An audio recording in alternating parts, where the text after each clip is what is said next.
Oi, gente, são 6 em ponto, Manhã no Ar dessa semana, início de semana começando. Muito obrigada pela sua companhia. Hoje, 12 de dezembro, e a gente juntinho aqui no Manhã no Ar. Muito obrigada.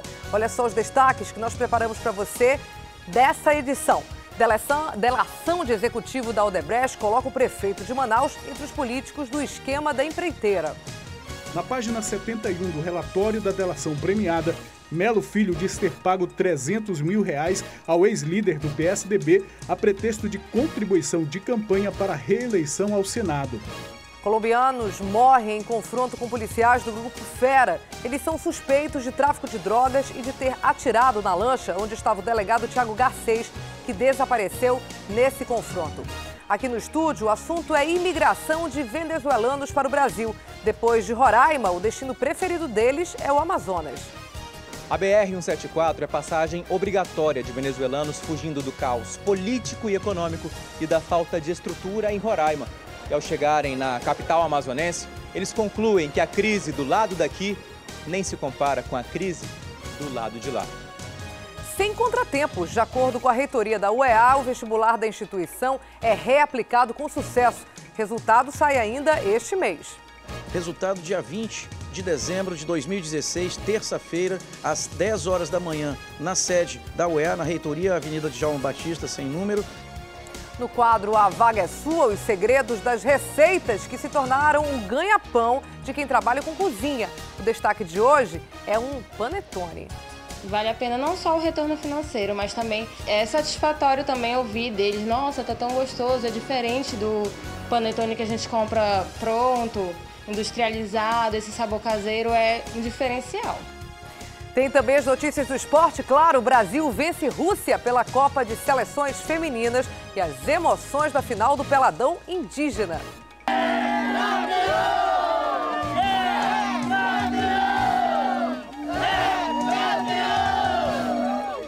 Tudo isso e muito mais a partir de agora. Manhã no Ar, o seu dia começa aqui.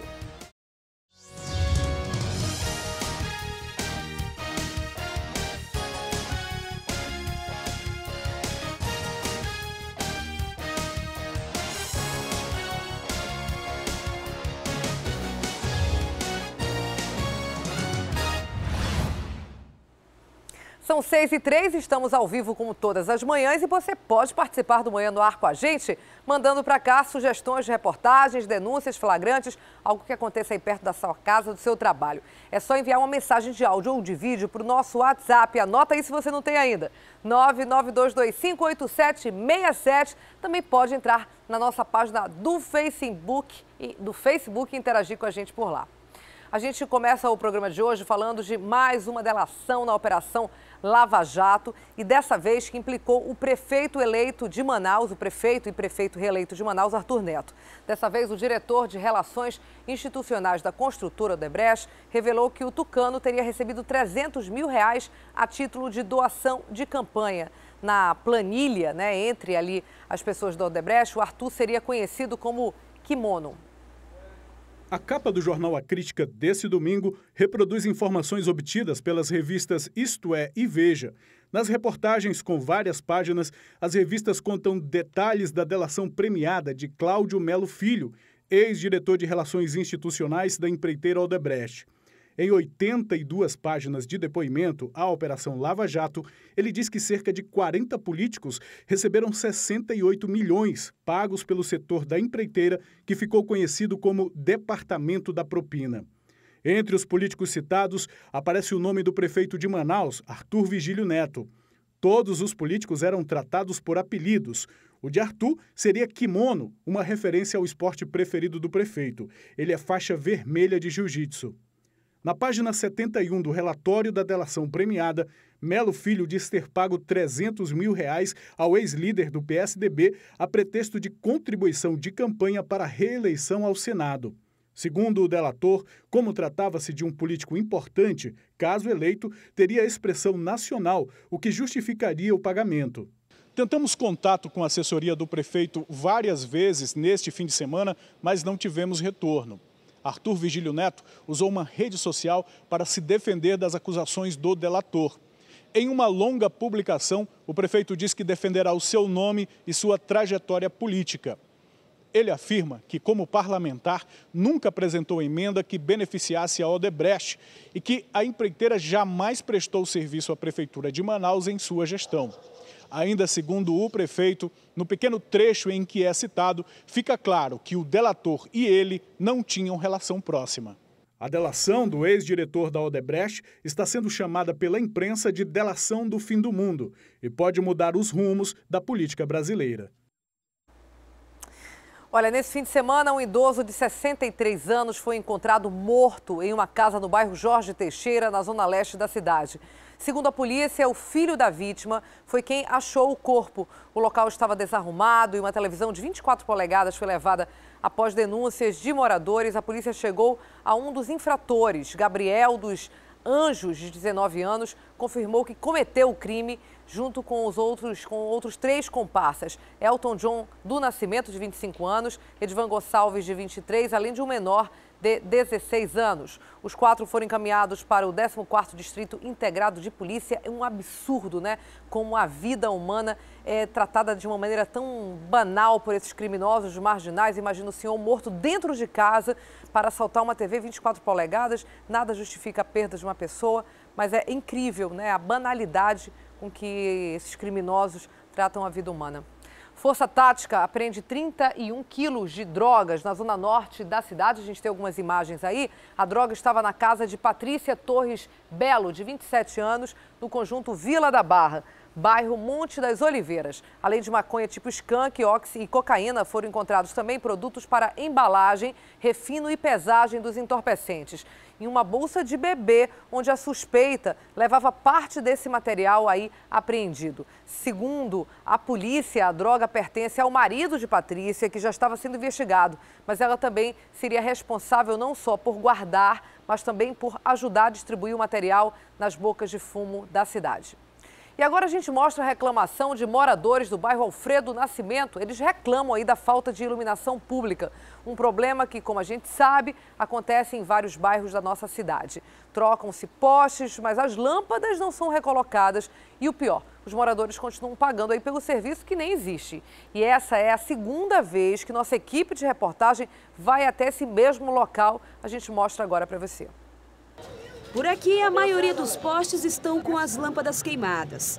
Luz só na casa dos moradores. Dona Ruth tem 60 anos e todas as vezes que vai para a igreja, teme que algo de ruim lhe aconteça. Aí eu tenho medo, porque minhas crianças estão aqui, ó.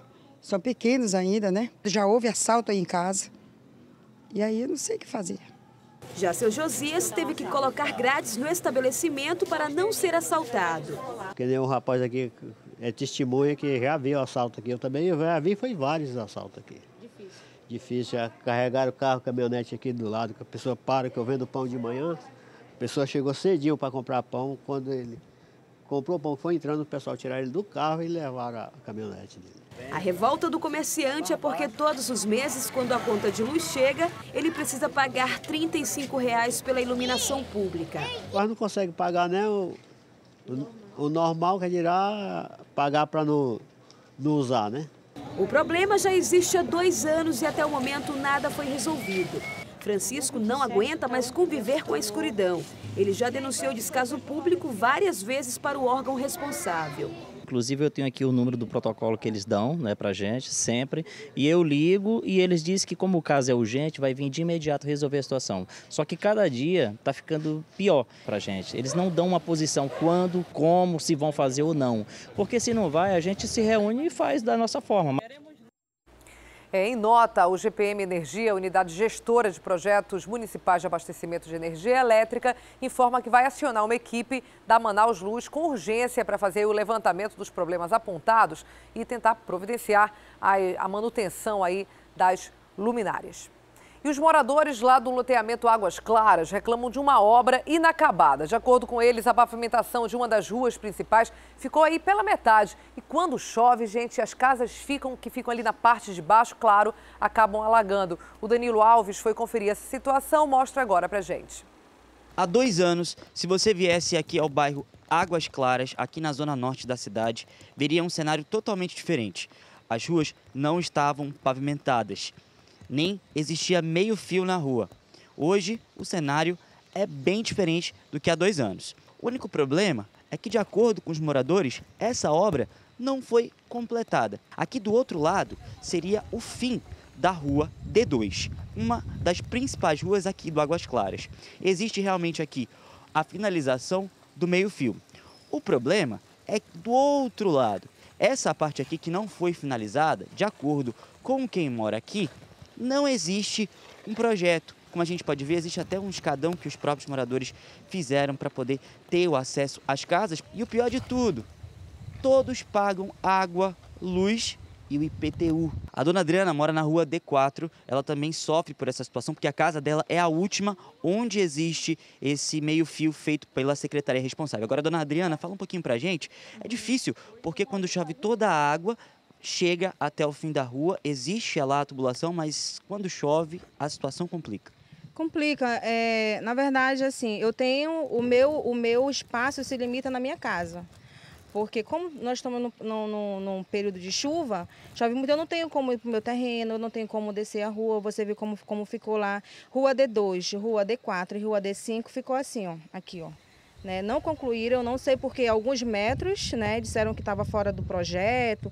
Eu não sei que tipo de projeto é esse que existe, porque existe inscrição de IPTU, pagamos IPTU, temos a documentação do terreno, tudo certinho, bonitinho, como nós devemos fazer. Então, o que a gente quer é que venha e que faça um serviço decente. Os moradores daqui pedem uma resposta da secretaria que coordenou e administrou essa obra aqui de pavimentação do Águas Claras, porque, ó, sair de casa para poder andar tudo isso aqui, pagando IPTU, não dá.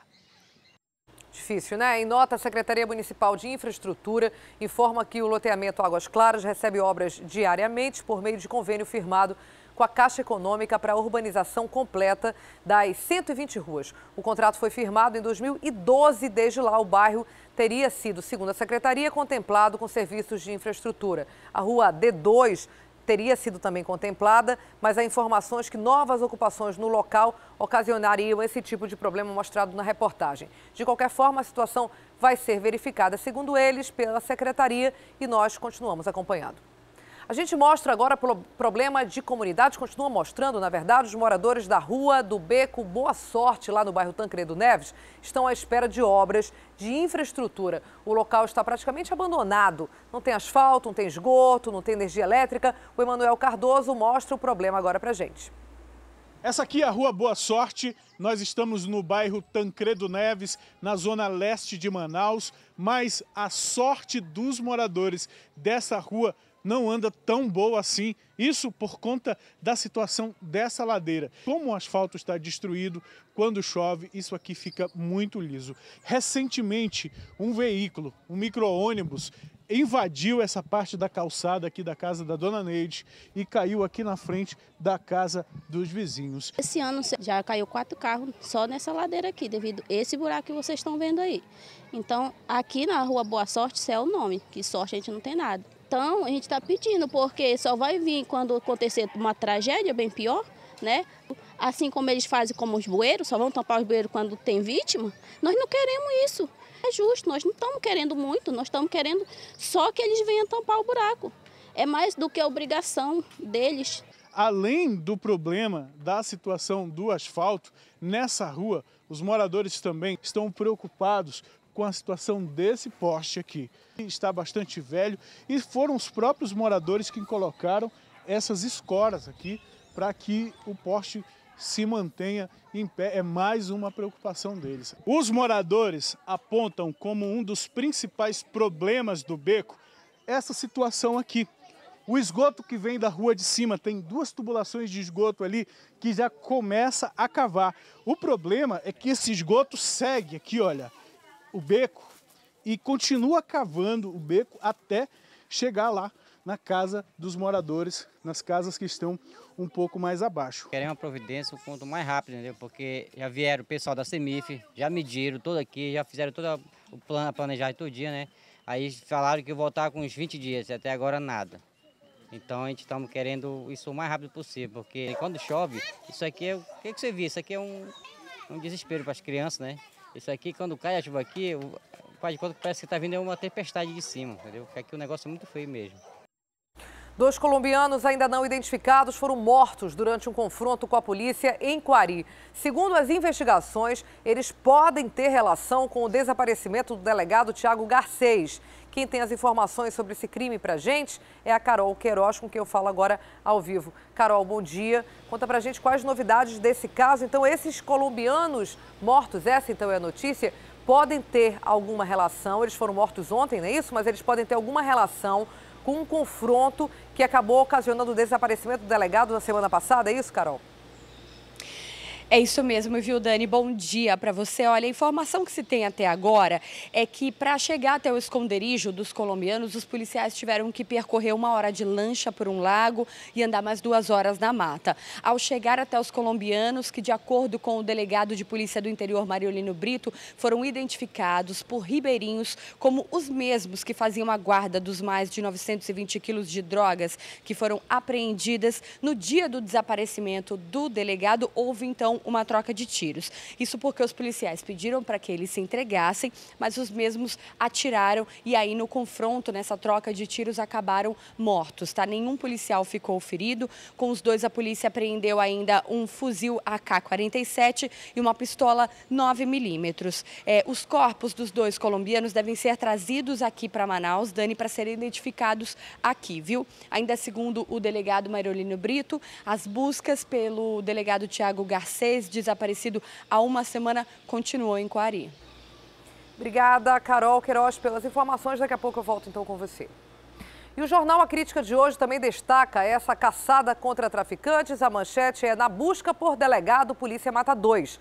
Colombianos envolvidos no desaparecimento de Tiago Garcês morrem durante aí o confronto com a polícia. Você pode conferir essa e outras reportagens completas através do seu celular ou tablet. É muito simples, é só baixar gratuitamente o aplicativo A Crítica Digital. Cadastrando-se, você ganha 1 mês de assinatura grátis. O aplicativo já está disponível para sistemas Android e também iOS.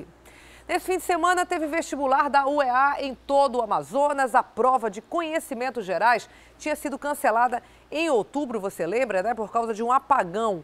Mas dessa vez o exame não teve imprevistos, não. Só algumas pessoas aí que, novamente, gente, chegaram atrasadas? Não, né? Vamos ver a reportagem. Algumas unidades abriram os portões antes do horário marcado por causa da chuva. A decisão ajudou aqueles candidatos que sempre procuram chegar cedo. Tem que aproveitar, mas tem que chegar cedo, porque tarde vai ficar aquela correria, não é legal. A prova de conhecimentos gerais foi aplicada nesse domingo, porque no dia 23 de outubro, o exame foi cancelado devido a um apagão em Manaus e cidades da região metropolitana. Eles não tiveram culpa da energia ter ido embora, então aquelas pessoas que foram prejudicadas não teriam como só elas fazerem a prova. Então eu acredito que foi justo sim eles terem remarcado a prova. E enquanto alguns já estavam com o cartão resposta nas salas, lá fora outros tiveram de correr para chegar a tempo. O que aconteceu com o seu Central? Te atrasou? Eu tô de ônibus mesmo. Daniele disse que fez tudo no horário, mas não contava com o atraso do ônibus. Eu passei mais de 40 minutos esperando o ônibus na avenida principal Tefé e não passava. Pelo menos 43 mil candidatos fizeram as provas de conhecimentos gerais em 34 pontos aqui em Manaus e nos 61 municípios do interior do estado. Eles disputam a quase 2.000 vagas. Resultado dia 20 de dezembro de 2016, terça-feira, às 10 horas da manhã, na sede da UEA, na reitoria Avenida de João Batista, sem número, e às 12 horas, horário Manaus, no site da UEA, www.uea.edu.br. Nesse mesmo site aí você já pode conferir o gabarito das provas. O vestibular da UEA teve quase 40% de abstenção, um número bastante alto, né? Faltosos aí, um número realmente muito grande. Muita gente acabou se inscrevendo em outubro, são pessoas às vezes de outros estados e aí se desinteressaram em fazer a prova agora em dezembro, porque até algumas delas já passaram em outros vestibulares. Isso justificaria um número tão grande de faltosos.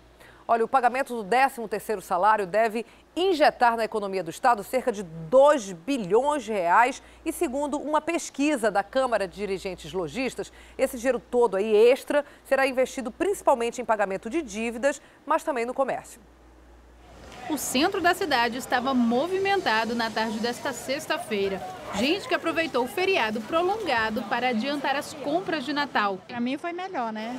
Mas grande movimentação nem sempre quer dizer boas vendas. O movimento ele está dando um aqueceu, né? Nós estamos esperando aquecer um pouco mais em relação ao ano passado. O ano passado esse tempo estava melhor. O problema pode estar no alto índice de inadimplência. Uma pesquisa divulgada pela Câmara de Dirigentes Lojistas de Manaus apontou que apenas 10,3% dos entrevistados alegaram não ter nenhuma dívida. A mesma pesquisa mostrou que devem ser investidos cerca de 2 bilhões de reais na economia do estado por conta do pagamento do 13º. Mas desse montante, apenas 35,6% devem ser destinados a compras. 37,8% vão para dívidas e o restante vai para investimentos. A dona Socorro, que está na parcela da população sem dívidas, já sabe bem o que fazer com esse dinheiro a mais. Comprar presente, fazer a ceia, ficar com a família, só. Mas qual que foi o segredo aí para não ficar com dívida esse ano? Não fazer dívida. Olha, são 6 horas e 22 minutos, a gente faz o nosso primeiro intervalo e volta daqui a pouco mostrando que venezuelanos estão chegando ao Amazonas fugindo da crise política e econômica do país.